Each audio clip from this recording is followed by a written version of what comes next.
What is an output contract? An output contract, also known as an entire output contract, is an agreement in which a manufacturer or producer of goods agrees to sell its entire production of a specific good to a single buyer.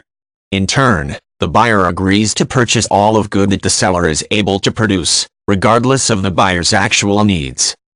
Output contracts have several advantages for the businesses that enter into them.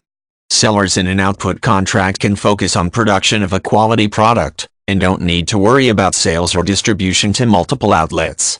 The benefits for buyers include exclusive rights to what is hopefully a quality product, and, like the seller, the buyer doesn't have to manage relationships with several suppliers.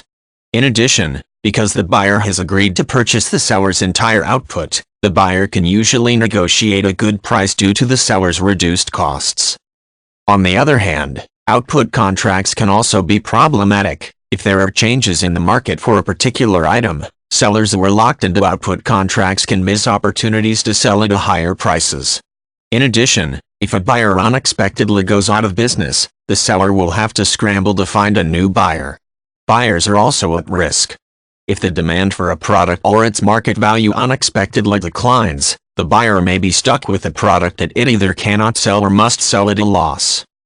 An alternative to an output contract is a requirements contract. In a requirements contract, the buyer only agrees to buy as much of a product as it actually needs from the seller. In return, the buyer agrees that the seller will be its only supplier of that particular product. In this situation, as long as the seller is able to meet the purchase requirements of the buyer, the seller is free to sell to other buyers. One potential problem with both types of contracts is that they can technically allow one party to disregard its obligations to the other. A seller in an output contract could stop or slow production, claiming that it had produced all it could.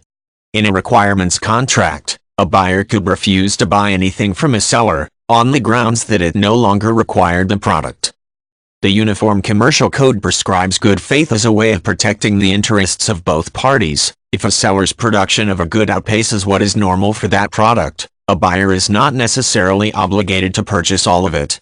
Good faith also extends to the seller. While a seller in an output contract can't refuse to produce a good because the good is not sufficiently profitable, if a seller goes into bankruptcy, it may be at liberty to cease production.